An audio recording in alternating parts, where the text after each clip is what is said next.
Karibuni sana wapendwa watazamaji kwenye sehemu ya kwanza ya simulizi yetu mpya yenye msisimko, hisia na siri nzito zinazofichwa chini ya mawimbi ya bahari. Kama ni mara yako ya kwanza kufika hapa, karibu sana kwenye familia yetu ya wasimuliaji na wasikilizaji wa hadithi kali. Na kama wewe ni wa zamani, asante kwa kuendelea kuwa nasi. Kabla hatujaanza, tafadhali bonyeza like, andika comment ukiweka bendera ya nchi yako popote unapotuangalia. Usisahau kushare simulizi hii kwa marafiki zako, na kama bado hujasubscribe, hakikisha unabonyeza subscribe na kuwasha alama ya kengele ili usikose sehemu yoyote ya simulizi hii ya kusisimua. Sasa, jiandae kwa hadithi ya mapenzi ya kulazimishwa, deni zito na siri ya kiumbe wa ajabu anayetokea gizani. Tuanze. Katika mji mzuri wa kisasa uliokuwa umejengwa pembeni ya bahari yenye maji ya samawati yaliyong'aa chini ya jua la asubuhi. Mji huo ulikuwa maarufu kwa nyumba zake ndogo lakini za kifahari, zenye vioo vikubwa vinavyoakisi mwanga wa bahari na bustani ndogo zilizojaa maua ya rangi mbalimbali. Wakati upepo mwanana wa bahari ulipovuma, ulipeperusha pazia za madirisha na kuleta harufu ya chumvi iliyochanganyika na manukato ya maua. Ilikuwa ni sehemu tulivu yenye amani na ndoto. Ndani ya moja ya nyumba hizo za kupendeza aliishi mzee Chiro na mke wake pamoja na watoto wao watatu. Maisha yao yalionekana kuwa ya mfano wa kuigwa. Walikuwa familia iliyoheshimika, yenye upendo na mshikamano. Mtoto wao wa kwanza alikuwa Nana, mwenye umri wa miaka 22. Nana alikuwa binti mzuri wa sura tulivu na macho yenye upole. Alikuwa mpole, mwenye heshima na mwenye ndoto kubwa za kusoma zaidi na siku moja kufungua kituo cha kusaidia watoto wasiojiweza. Mara nyingi jioni alipenda kukaa dirishani, akitazama mawimbi ya bahari, akijiwazia maisha yake ya baadaye na familia yake. Wa pili alikuwa Baraka, kijana wa miaka 15 mwenye akili nyingi na kipaji cha kuchekesha.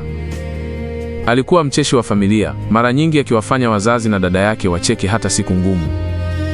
Shuleni alikuwa na ufaulu mzuri na walimu walimtabiria mustakabali mzuri. Mtoto wa mwisho alikuwa Benjamin, mwenye miaka 10. Yeye ndiye alikuwa mchangamfu kuliko wote. Alipenda kucheza mpira uwanjani pamoja na watoto wa jirani, na mara nyingi alirudi nyumbani na sare yenye mchanga, lakini tabasamu pana usoni. Mzee Chiro alikuwa mfanyabiashara maarufu katika mji huo. Alimiliki kampuni ya usafirishaji wa mizigo bandarini. Meli zake zilikuwa zikisafirisha bidhaa kutoka nchi mbalimbali kuja na kutoka katika bandari ya mji huo. Kila mtu alimjua kama mtu mwenye bidii, mwenye busara na mwenye kusaidia wengine. Hakupenda kujivunia utajiri wake, lakini aliishi maisha ya heshima na ustaarabu. Kila Jumapili familia hiyo ilitembea pamoja ufukweni. Walikula chakula cha mchana wakiwa wamekaa chini ya mwavuli mkubwa wa ufukweni, wakicheka na kusimulia hadithi. Watu waliowaona walitamani kuwa na familia kama yao. Lakini kama ilivyo kawaida ya maisha, furaha haidumu milele bila majaribu. Siku moja mzee Chiro alipokea simu akiwa ofisini kwake bandarini. Uso wake ulibadilika ghafla. Meli moja iliyokuwa imesheheni mizigo ya thamani kubwa ilikuwa imepoteza mzigo baharini kutokana na dhoruba kali iliyotokea usiku. Hasara ilikuwa kubwa mno. Alijaribu kutulia, akiamini kuwa ni changamoto ya kawaida katika biashara. Hata hivyo, siku chache baadaye, taarifa nyingine mbaya ilifika. Meli nyingine ilikuwa imechelewa kufika, na baadhi ya mizigo iliripotiwa kuharibika. Wateja wakaanza kulalamika. Washirika wake wa kibiashara wakaanza kumkwepa. Polepole, hali ya biashara yake ikaanza kuyumba. Nyumbani, familia ilianza kugundua mabadiliko. Mzee Chiro hakurudi nyumbani mapema kama ilivyokuwa kawaida. Alionekana mwenye mawazo mazito. Mke wake alianza kuuliza kwa sauti ya chini, kuna tatizo gani? Lakini mzee Chiro alijibu kwa kifupi, ni mambo ya kazi tu, yatapita. Lakini mambo hayakupita. Wadai walianza kufika nyumbani. Siku ya kwanza walikuja kwa heshima. Siku ya pili walizungumza kwa sauti kali zaidi. Siku zilizofuata walikuja na nyaraka mkononi. Majirani walianza kunong'ona. Baadhi yao walikuwa wakitazama kwa huruma, wengine kwa kejeli. Simu za vitisho zilianza kupigwa usiku.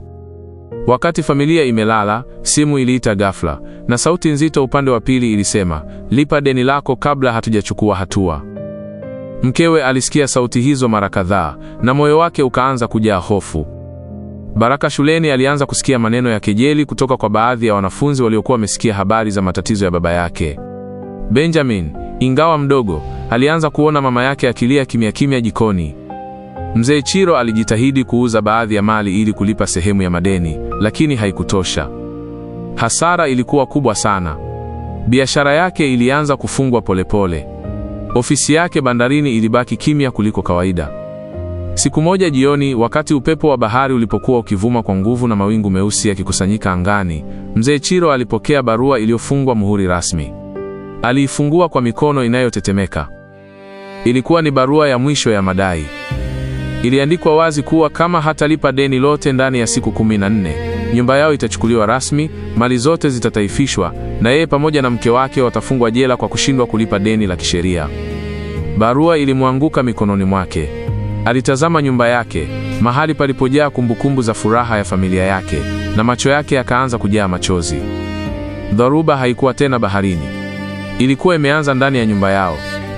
Habari za kufilisika kwa Mzee Chiro hazikuchukua muda kusambaa katika mji ule wa pwani. Kila kona kulikuwa na minong'ono. Kwenye maduka ya jirani, sokoni, hata ufukweni walikokuwa wakipenda kutembea zamani, watu walikuwa wakizungumzia kuanguka kwa biashara yake kana kwamba ni hadithi ya kusisimua. Umesikia? Meli zake zimezama. Nasikia wadai wanakuja kila siku. Utajiri wa haraka huwa haudumu. Maneno hayo yalifika hadi masikioni mwa familia. Wale majirani waliokuwa wakija kunywa chai na kucheka nao, sasa walipita bila hata kusalimia. Wengine walitazama nyumba yao kwa jicho la kejeli, kana kwamba wakisubiri siku itakayouzwa. Ndani ya nyumba hali ilibadilika kabisa. Tabasamu zilizokuwa za kila siku zilitoweka. Kicheko cha Benjamin kilipungua. Redio iliyokuwa ikipiga muziki jioni ilikaa kimya kwa siku nyingi. Mama yao alianza kupunguza matumizi ya nyumbani. Chakula kilichokuwa kikijaa mezani sasa kilipungua. Badala ya milo 3 kamili, walikula kwa tahadhari. Mara nyingine waliishi kwa chai na mkate. Nana aliona mabadiliko hayo yote. Alijaribu kusaidia kwa kupunguza mahitaji yake binafsi. Aliacha kununua vitu vya ziada, hata ndoto zake za kujiunga na kozi ya ziada aliziweka pembeni. Aliona wazi mzigo uliokuwa juu ya mabega ya baba yake. Baraka, kwa upande wake, hali ilimwathiri vibaya zaidi shuleni. Wanafunzi waliokuwa wakimuona kama mtoto wa tajiri sasa walimkejeli. Baba yako si anadaiwa? Kesho mnahama nyumba. Maneno hayo yalimuumiza. Siku moja alijikuta akimpiga mwanafunzi mmoja aliyemcheka hadharani. Aliitwa ofisini kwa mwalimu mkuu. Alirudi nyumbani akiwa na uso wa hasira na aibu, lakini hakusema ukweli wote. Alisema tu, nilikuwa najitetea. Benjamin, akiwa mdogo, hakuelewa vizuri maana ya deni au kufilisika. Lakini aliona mabadiliko. Aliona mama yake akikaa kimya kwa muda mrefu. Usiku mmoja aliamka kwenda kunywa maji na kumkuta mama yake amekaa mezani jikoni akilia taratibu huku akishika barua mkononi. Alimkimbilia na kumkumbatia bila kuuliza maswali. Mama yake alifuta machozi haraka na kumwambia, hakuna kitu mwanangu, lala. Lakini kulikuwa na kitu. Kitu kikubwa. Simu za wadai ziliongezeka. Sauti za vitisho zilikuwa kali zaidi kuliko awali. Wakati mwingine walifika hadi mlangoni wakigonga kwa nguvu kana kwamba wanadai haki yao papo hapo. Hali hiyo ilimfanya Mzee Chiro kuwa mtu wa kimya zaidi. Alikaa muda mwingi ofisini akijaribu kutafuta suluhisho, lakini kila alipoangalia hesabu, pengo lilikuwa kubwa mno. Siku moja mchana, gari la kifahari jeusi lilisimama mbele ya nyumba yao. Majirani walichungulia madirishani kwa udadisi. Mlango wa gari ulifunguliwa taratibu na kushuka mwanaume mmoja aliyekuwa amevaa suti ya bei ghali. Alionekana mwenye kujiamini kupita kiasi. Alikuwa mmoja wa wadai wakubwa waliokuwa wanamdai Mzee Chiro kiasi kubwa cha fedha. Aliingia ndani bila tabasamu. Familia ilikusanyika sebuleni. Hali ilikuwa nzito. Mama yao alishika mikono yake kwa wasiwasi. Nana alikaa kimya akimtazama mgeni huyo kwa tahadhari. Baada ya mazungumzo mafupi kuhusu deni, mwanaume huyo aliegemea kwenye kiti chake na kusema kwa sauti tulivu lakini yenye uzito, nina pendekezo ambalo linaweza kumaliza shida zenu zote. Kila mtu alinyamaza. Kuna bwana mmoja tajiri sana, aliendelea kusema, anahitaji mke. Si mtu wa kawaida, lakini ana uwezo mkubwa wa kifedha. Kama binti yenu Nana atakubali kuolewa naye, madeni yote yatalipwa mara moja. Chumba kizima kiliganda kimya. Mama yao alitoa mshindo mdogo wa mshangao. Una maana gani? Aliuliza kwa sauti iliyovunjika. Maana yake ni hiyo. Ndoa kwa makubaliano. Hakuna atakayefungwa jela. Hakuna nyumba itakayochukuliwa. Kila kitu kitaisha. Mzee Chiro alisimama ghafla. Haiwezekani. Huwezi kugeuza maisha ya binti yangu kuwa biashara. Lakini mwanaume huyo alibaki mtulivu. Fikirieni vizuri. Mna siku chache tu kabla ya hatua za kisheria kuanza. Hii ni nafasi ya mwisho. Alisimama na kuondoka, akiacha nyuma ukimya mzito uliotanda kama kivuli cha giza. Baada ya mlango kufungwa, mama alianza kulia waziwazi. Tutafanya nini? Aliuliza kwa uchungu. Baraka alionekana kuchanganyikiwa. Hiyo ni wazimu. Hatuwezi kumtoa dada kwa sababu ya pesa. Benjamin aliangalia nyuso za wazazi wake bila kuelewa kwa kina, lakini alihisi hofu. Nana hakusema chochote. Alikuwa amekaa kimya, moyo wake ukidunda kwa kasi. Wazo hilo lilimtingisha. Kuolewa na mtu asiyemjua kwa sababu ya deni. Lakini pia alifikiria jela, aibu, kupoteza nyumba yao. Usiku huo, nyumba ilikuwa kimya kuliko kawaida. Kila mtu aliingia chumbani kwake mapema, lakini hakuna aliyelala. Nana akiwa chumbani kwake, alisikia sauti za wazazi wake zikizungumza kwa sauti ya chini sebuleni. Hakutaka kusikiliza, lakini maneno yaliingia masikioni mwake. Hatuwezi kumtoa kafara, baba alisema kwa huzuni. Lakini tutawapeleka watoto wetu wapi tukifungwa? Mama alijibu kwa kilio kilichozimwa. Nana alijikunyata kitandani, machozi yakimtiririka kimya kimya. Alijua wazazi wake walikuwa wakipambana na uamuzi mgumu kuliko yote maishani mwao. Na kwa mara ya kwanza, alihisi kwamba ndoto zake zote zilikuwa hatarini kuvunjika. Usiku ule uliendelea kuwa mrefu, huku sauti za wazazi wake wakilia na kujadiliana zikimchoma moyo. Siku zilizofuata zilikuwa nzito kuliko zote ambazo familia ya mzee Chiro iliwahi kupitia. Nyumba ile iliyowahi kujawa na vicheko sasa ilikuwa kama mahali pa maombolezo. Kila mmoja alikuwa akitembea kwa mawazo yake, akijaribu kutafuta suluhisho lisiloonekana. Mzee Chiro hakutoka sana nyumbani. Alikuwa akikaa mezani sebuleni, na karatasi za hisabu zikiwa zimezagaa mbele yake. Kila alipofanya mahesabu, matokeo yalikuwa yale yale. Deni lilikuwa kubwa mno kulipa kwa muda mfupi uliobaki. Alishika kichwa chake mara kwa mara, kana kwamba akili yake ilikuwa inapasuka kwa mawazo. Mama yao naye hakuwa na amani.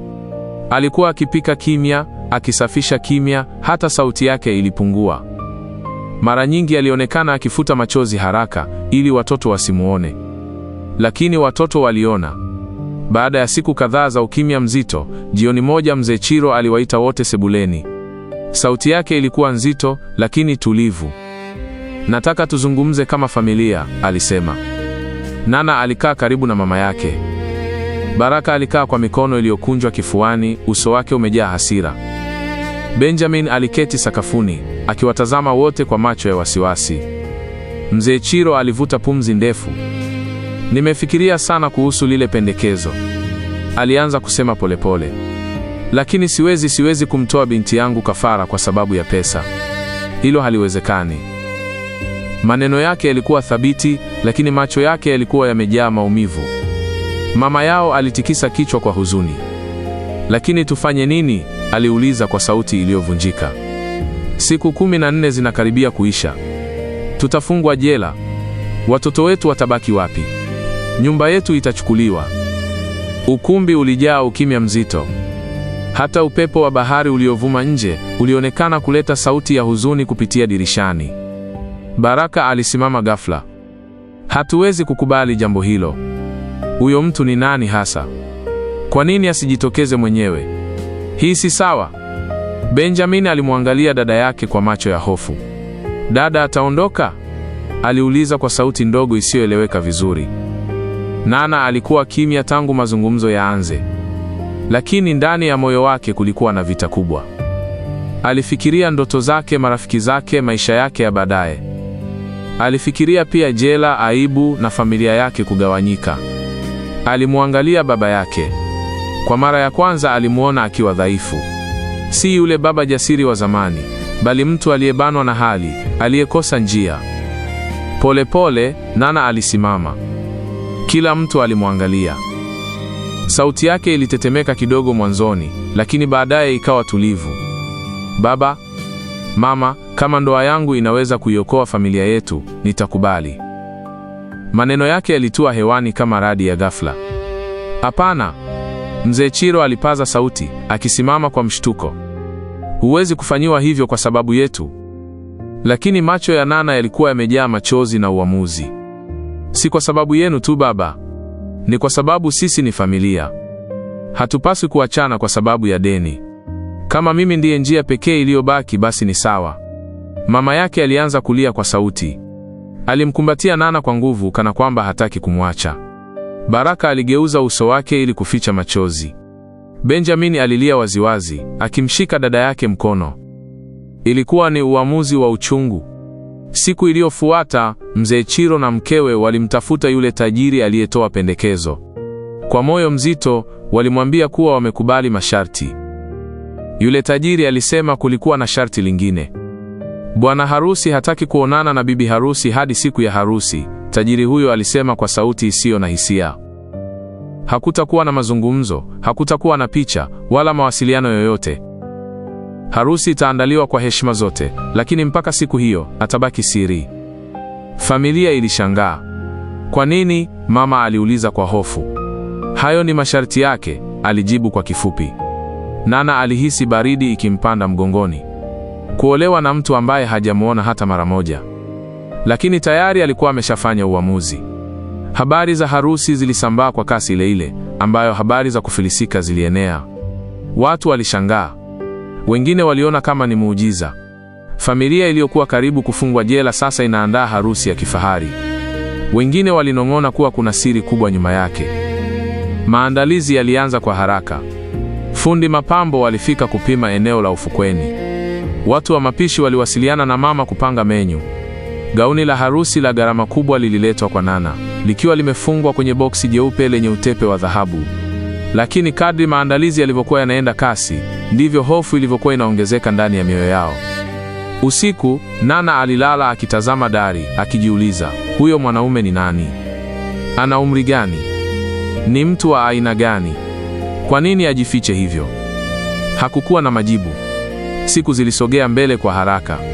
Kila alipoangalia kalenda, aliona tarehe ya harusi ikikaribia kama kivuli kinachomfuata kila mahali. Na ingawa nje kulikuwa na shamra za maandalizi, ndani ya nyumba hiyo kulikuwa na ukimya wa hofu. Harusi ilikuwa inakaribia, lakini hakuna aliyekuwa na amani moyoni. Siku zilizosalia kabla ya harusi zilipita kwa kasi ya ajabu. Ufukwe ule ambao familia ya Mzee Chiro waliwahi kutembelea kwa furaha sasa ulikuwa umebadilika kuwa eneo la maandalizi makubwa ya sherehe. Mapambo ya kifahari yaliwekwa kwa ustadi, maua meupe na ya waridi yalipangwa kwa safu ndefu. Taa ndogo za rangi ya dhahabu zilining'inia kwenye vibanda vya mbao, na zulia refu jekundu lilitandazwa kuanzia mwanzo wa eneo hadi madhabahuni palipokuwa pamepambwa kwa pazia jeupe linalopeperushwa na upepo mwanana wa bahari.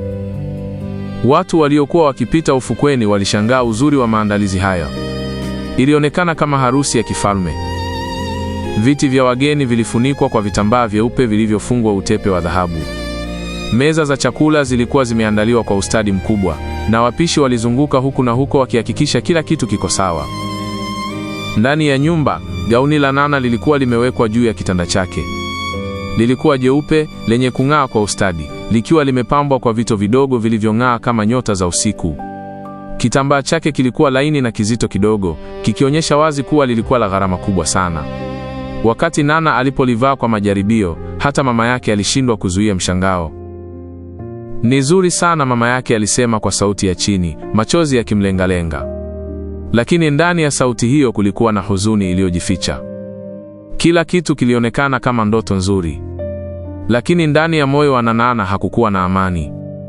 Usiku mmoja kabla ya harusi, Nana alipata ndoto ya ajabu. Alijiona akisimama peke yake ufukweni, giza limefunika anga lote. Mawimbi yalikuwa makubwa kuliko kawaida, yakigonga miamba kwa nguvu. Ghafla alihisi kuna kitu kinamtazama. Aligeuza kichwa chake taratibu na kuona macho mawili yanayong'aa gizani. Macho yale yalikuwa makali, yenye mwanga wa ajabu wa kijani. Hayakuwa ya kawaida. Yalimtazama kwa ukimya, lakini alihisi nguvu yake ikimvuta. Alipojaribu kukimbia, miguu yake haikusogea. Mawimbi yaliongezeka. Macho yale yalikaribia zaidi. Nana alishtuka kutoka usingizini akiwa anapumua kwa nguvu. Chumba kilikuwa kimya, lakini moyo wake ulidunda kwa kasi.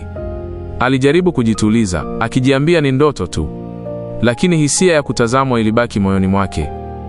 Asubuhi ya harusi ilipowadia, jua lilichomoza juu ya bahari likitoa mwanga wa dhahabu uliogusa maji na kuyafanya yang'ae kama kioo. Ilikuwa siku nzuri, yenye upepo mwanana na anga safi lisilo na mawingu. Ndani ya chumba chake, Nana alikuwa amekaa mbele ya kioo huku wasichana waliokuja kumsaidia wakimremba. Nywele zake zilipangwa kwa ustadi, uso wake ukapakwa vipodozi vya taratibu vilivyoonyesha uzuri wake wa asili. Alionekana kama malaika, lakini macho yake yalionyesha mchanganyiko wa hofu na huzuni. Mama yake alimshika mkono. "Uko sawa mwanangu?" aliuliza. Nana alitabasamu kwa shida. "Niko sawa mama." Lakini hakukuwa na uhakika katika sauti yake. Wageni walianza kukusanyika ufukweni. Muziki wa taratibu ulianza kupigwa, ala za kimahaba zikichanganyika na sauti ya mawimbi ya bahari. Watu walivalia mavazi mazuri, wakikaa kwenye viti vyao huku wakinong'ona kwa udadisi. "Umemwona bwana harusi?" "Hapana, wanasema ni siri, ni tajiri mkubwa sana nasikia." Hakuna aliyemjua. Hakuna aliyewahi kumwona. Mzee Chiro alikuwa amevaa suti yake bora kabisa, lakini uso wake haukuwa na furaha ya baba anayemwozesha binti yake. Mama yao alikuwa kimya, akifuta machozi mara kwa mara.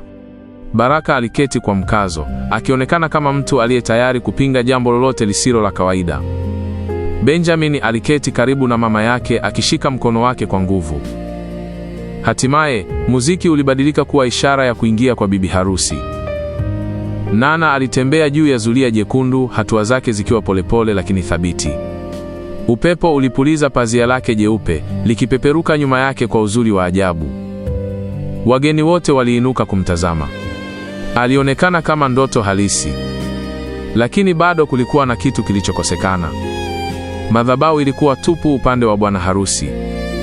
Dakika zilipita. Muziki uliendelea kwa sauti ya chini. Wageni walianza kutazamana kwa maswali. Udadisi uliongezeka. Nana alisimama pale mbele, moyo wake ukidunda kwa kasi. Kisha, mbali kidogo barabarani kuelekea ufukweni, sauti ya injini nzito ilisikika. Watu wote waligeuza vichwa vyao kwa wakati mmoja. Kutoka mbali, msafara wa magari meusi ya kifahari ulionekana ukija taratibu kuelekea eneo la harusi. Magari yale yalikuwa na vioo vya giza visivyoweza kuonyesha kilichomo ndani. Muziki ulisimama ghafla. Upepo wa bahari ulivuma kwa nguvu zaidi, kana kwamba nao unasubiri. Msafara ule ulisogea karibu zaidi na ukasimama. Ufukwe ule uliokuwa umejaa shamra ghafla ulitawaliwa na ukimya mzito. Mawimbi ya bahari yaligonga miamba kwa sauti nzito, kana kwamba nayo yalikuwa yanahisi kitu kisicho cha kawaida kinakaribia kutokea.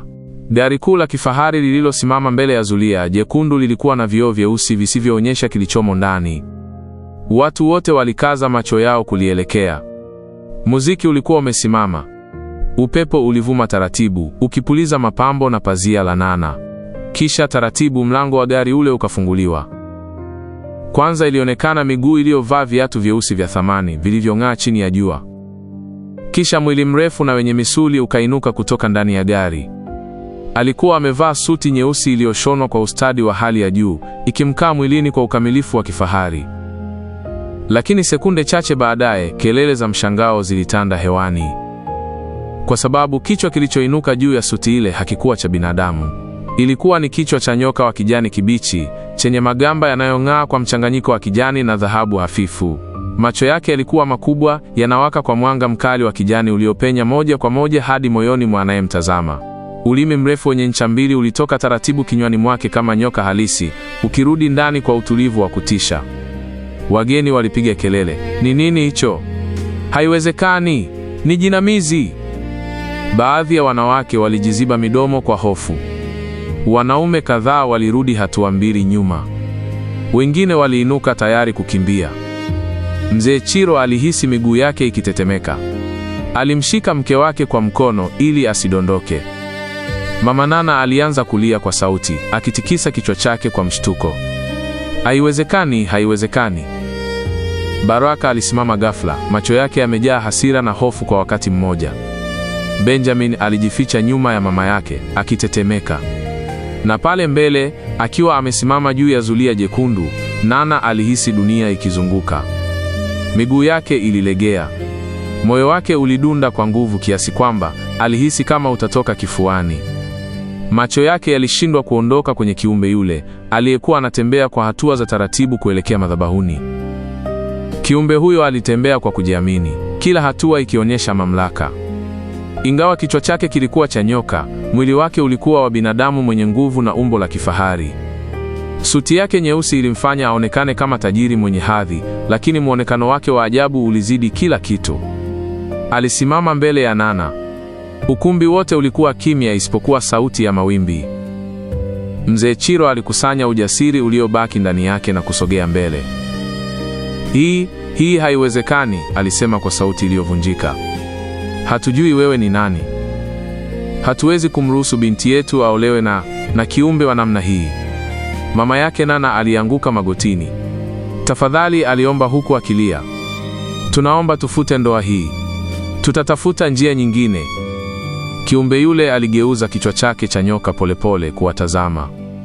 Macho yake yalitoa mwanga mkali zaidi. Aliposema, sauti yake ilikuwa nzito, yenye mtetemo wa ajabu uliosikika kama sauti ya mbali inayotoka ndani ya pango refu. Nimelipa madeni yenu yote, alisema kwa utulivu wa kutisha. Kila senti imelipwa. Nyumba yenu imeokolewa. Majina yenu yameondolewa kwenye hati za madai. Alinyamaza kwa sekunde moja, kisha akaongeza, nirudishieni fedha yangu sasa hivi kama hamtaki ndoa ifungwe. Ukumbi ulitulia kabisa. Mzee Chiro alihisi pumzi ikimwisha. Alijua hawakuwa na pesa hizo. Hakukuwa na chochote cha kurudisha. Kila kitu tayari kilikuwa kimeuzwa au kuwekwa rehani. Mama yake Nana aliendelea kulia, lakini hakuwa na jibu. Baraka alikaza mikono yake kwa hasira, lakini alijua hawana uwezo wa kupambana na hali hiyo. Nana alihisi machozi yakimtiririka taratibu mashavuni mwake. Ndoto yake ya hofu ya usiku uliopita ilirudi akilini, macho yanayong'aa gizani yakimtazama. Sasa yalikuwa mbele yake. Kiongozi wa ibada aliyekuwa amesimama pembeni alionekana kusita, lakini alipewa ishara ya kuendelea. Hakukuwa na chaguo. Wazazi walitazamana kwa maumivu yasiyoelezeka. Polepole, kwa moyo uliovunjika, walirudi kwenye viti vyao. Mziki ulianza tena, lakini safari hii ulikuwa wa taratibu na mzito. Ibada ya ndoa ilianza. Nana alisimama pale, machozi yakitiririka kimya kimya, sauti yake ikitetemeka alipoulizwa kama anakubali. Bahari iliendelea kugonga miamba kana kwamba inashuhudia tukio lisilo la kawaida. Na chini ya jua la mchana, mbele ya wageni waliogubikwa na hofu, ndoa ya ajabu zaidi kuwahi kushuhudiwa ilianza kufungwa, huku Nana akilia kwa uchungu wa moyo. Ibada iliendelea huku anga likiwa zito kana kwamba hata jua lilikuwa limefifia. Sauti ya kiongozi wa ibada ilisomeka kwa utaratibu, lakini ilisikika mbali, kama sauti inayotoka kwenye ndoto. Wageni hawakuthubutu kuzungumza. Hakukuwa na tabasamu, hakukuwa na vicheko. Kulikuwa na ukimya wa hofu uliotanda kila kona ya ufukwe. Nana alisimama mbele ya kiumbe yule, mikono yake ikitetemeka. Gauni lake jeupe lilikuwa likipeperuka kwa upepo wa bahari, lakini uzuri wake haukuweza kuficha huzuni iliyokuwa machoni mwake. Machozi yalitiririka kimya kimya, yakipita kwenye mashavu yake yaliyopambwa kwa vipodozi vya harusi. Kiumbe yule alisimama wima, suti yake nyeusi iking'aa chini ya mwanga wa mchana. Macho yake ya kijani yaliwaka kwa utulivu wa kutisha. Hakukuwa na hisia zozote zilizoonekana kwenye uso wake wa nyoka, hakuna furaha, hakuna hasira. Ilikuwa ni sura ya mamlaka na siri. Je, unakubali? Kiongozi wa ibada aliuliza kwa sauti iliyotetemeka kidogo. Nana alimeza mate kwa shida. Alimtazama baba yake kwa sekunde chache. Mzee Chiro alikuwa akitetemeka, macho yake mekundu kwa machozi aliyojitahidi kuyazuia. Mama yake alifunika mdomo wake kwa mkono, akilia kimya kimya. Kwa sauti ndogo iliyovunjika, Nana alisema, nakubali. Maneno hayo yalikatiza ukimya kama kisu. Kiumbe naye alitoa jibu lake kwa sauti nzito na yenye mtetemo wa ajabu, nakubali. Pete iliwekwa kwenye kidole cha Nana. Kidole chake kilihisi baridi isiyo ya kawaida, kana kwamba pete ile ilikuwa imetoka ndani ya maji ya kina kirefu cha bahari. Alijikaza asidondoke. Ndoa ilitangazwa kuwa imefungwa. Hakukuwa na makofi ya furaha. Hakukuwa na nderemo. Badala yake, baadhi ya wageni waliinuka kimya kimya na kuanza kuondoka. Wengine waligeuza nyuso zao kwa hofu, kana kwamba hawataki kukumbuka walichokiona. Lakini si wote waliondoka. Baadhi yao walitoa simu zao kwa siri na kuanza kurekodi tukio hilo la ajabu. Picha na video zilianza kusambaa kabla hata jua halijazama. Ndani ya saa chache mji mzima ulikuwa ukizungumza kuhusu harusi hiyo isiyo ya kawaida. Umeona? Binti wa mzee Chiro ameolewa na nini kile? Si binadamu? Ni laana au ni nguvu za giza? Habari zilisambaa kwa kasi ya upepo wa bahari. Wakati wageni wakitawanyika, Nana alisogea polepole kuelekea gari lile la kifahari. Hakutazama nyuma sana kwa sababu alijua akitazama sana familia yake, moyo wake ungepasuka vipande. Lakini kabla hajaingia kwenye gari, alimsikia Benjamin akimuita kwa sauti ya kilio. Aligeuka haraka na kumkumbatia mdogo wake kwa nguvu. Benjamin alilia bila kujizuia. Baraka alisimama pembeni, macho yake yakiwa mekundu kwa hasira na huzuni. Alimnong'oneza, nitakufuata siku moja. Sitakuacha peke yako. Mzee Chiro alimsogelea binti yake na kumshika mikono yote miwili. Nisamehe mwanangu, alisema kwa sauti iliyovunjika kabisa. Nisamehe kwa kukuingiza kwenye haya. Nana alitikisa kichwa, machozi yakimwagika upya. Ni sawa baba. Linda familia. Mama yake alimkumbatia kwa muda mrefu, kana kwamba anajaribu kuhifadhi harufu yake ya mwisho kabla hajamwachia ulimwengu usiojulikana. Kiumbe yule alisimama pembeni, akitazama kwa ukimya. Hakusema neno lolote. Macho yake ya kijani yaliangaza taratibu. Hatimaye, mlango wa gari ulifunguliwa. Nana aliingia ndani, moyo wake ukiwa mzito kama jiwe. Kiumbe naye aliingia upande wa pili. Mlango ulifungwa kwa sauti nzito. Msafara wa magari meusi ulianza kuondoka taratibu, ukiacha nyuma familia iliyosimama ufukweni, wakitazama hadi magari yalipotoweka mbali barabarani. Safari ilikuwa kimya. Nana alikaa pembeni ya dirisha, akiangalia mwanga wa jioni ukitoweka polepole. Bahari ilikuwa upande wao wa kushoto, mawimbi yakigonga miamba kwa nguvu zaidi kadri walivyokuwa wakisogea mbali na mji. Baada ya muda mrefu wa safari, gari lilianza kupanda barabara ya mawe iliyokuwa karibu na miamba mikubwa ya bahari. Eneo hilo lilikuwa tulivu na la mbali na makazi ya watu wengi. Anga lilikuwa limeanza kuwa la giza na mwezi ulianza kuchomoza juu ya maji. Mbele yao, katika kivuli cha miamba, kulionekana jengo kubwa lililofanana na kasri la zamani. Lilijengwa kwa mawe makubwa ya kijivu, madirisha yake marefu yakiwa na vioo vinavyong'aa kwa mwanga hafifu wa taa za ndani. Lilisimama juu ya mwamba unaoangalia bahari, kana kwamba linaitazama dunia kwa siri zake zote. Gari lilisimama mbele ya lango kubwa la chuma lililokuwa limefungwa. Kwa sekunde chache, kulikuwa na ukimya mzito. Kisha, kwa sauti ya kusikika kama chuma kikisuguliwa polepole, lango lile lilianza kufunguka taratibu.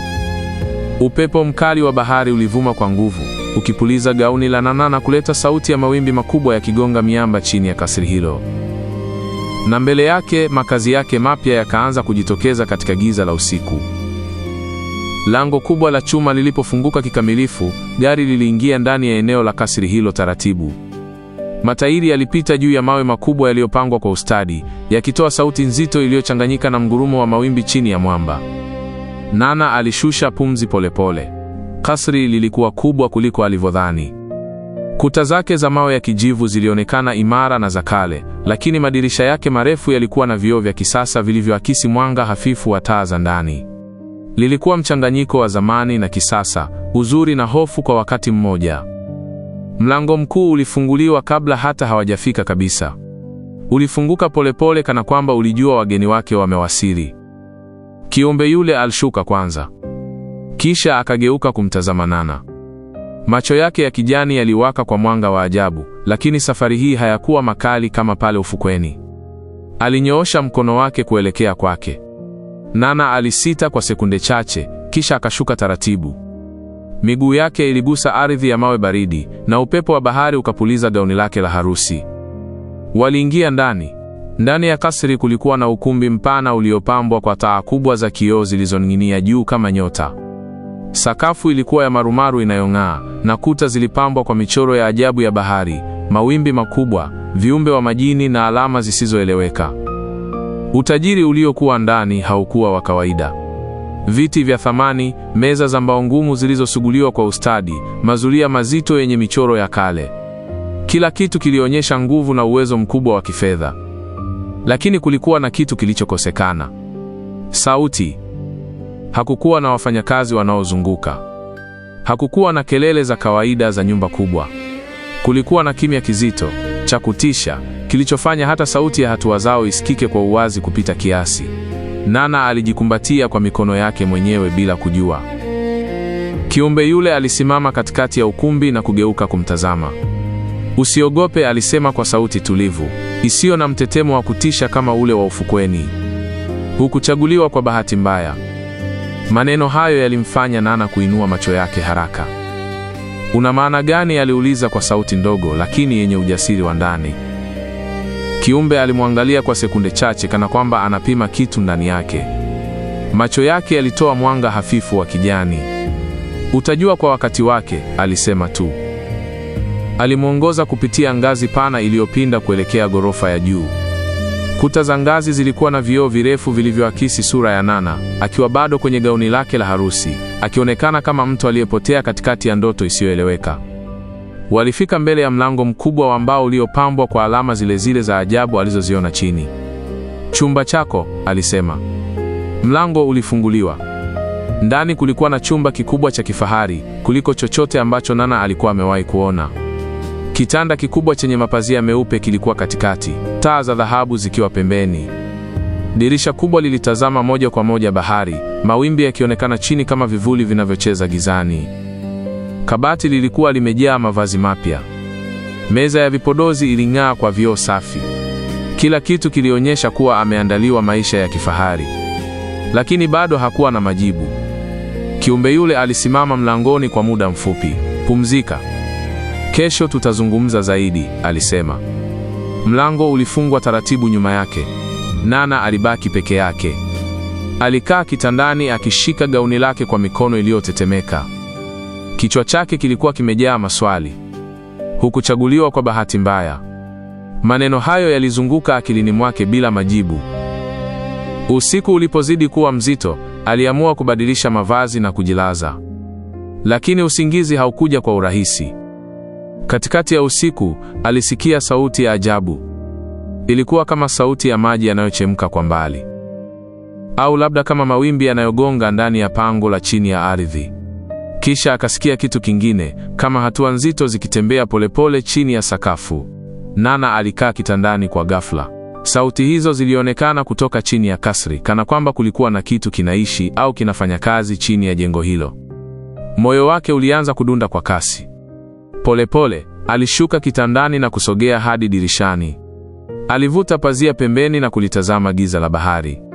Kwa sekunde chache hakukuwa na kitu. Kisha mbali kidogo ndani ya maji, aliona mwanga wa kijani uking'aa kutoka chini ya bahari. Mwanga ule ulikuwa kama ule wa macho ya kiumbe yule, ukipenya juu ya maji kwa nguvu ya ajabu. Nana alikaza macho yake. Ndipo alipoona kivuli kikubwa kisichoeleweka umbo lake kilianza kupanda kutoka ndani ya maji. Kilikuwa kikisogea taratibu kuelekea mwamba ambao kasri lilijengwa juu yake. Moyo wake ulisimama kwa sekunde. Chini ya maji kulikuwa na kitu. Na kitu hicho kilikuwa kinakaribia kasri. Na hapo ndipo sehemu ya kwanza inafikia mwisho.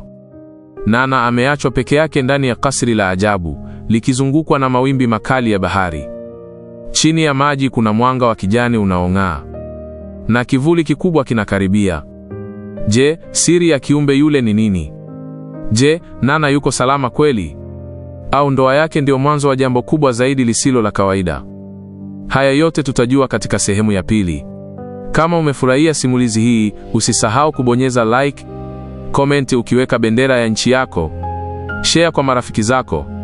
Na kama bado hujasubscribe, bonyeza subscribe na uwashe kengele usikose sehemu inayofuata. Safari ndiyo imeanza. Tukutane sehemu ya pili.